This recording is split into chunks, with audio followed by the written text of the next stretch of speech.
终于学会自己吹小黄哨了。不宝，你干嘛呀？啊？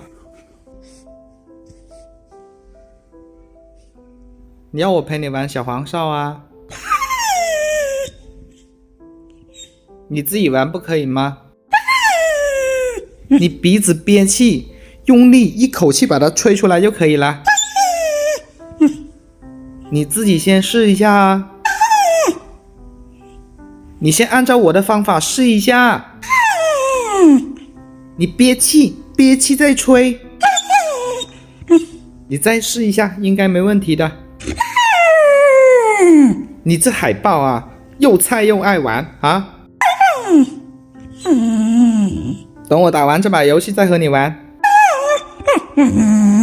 你自己憋着鼻子，用力吹。嘿嘿嘿，这就对了嘛！你看，这不是有声音了吗？又说不行，你都不是怎么行？你再来一次，成功了，老爸给你一个鸡腿。好了，不玩了，老爸给你鸡腿，不玩了。这狗崽。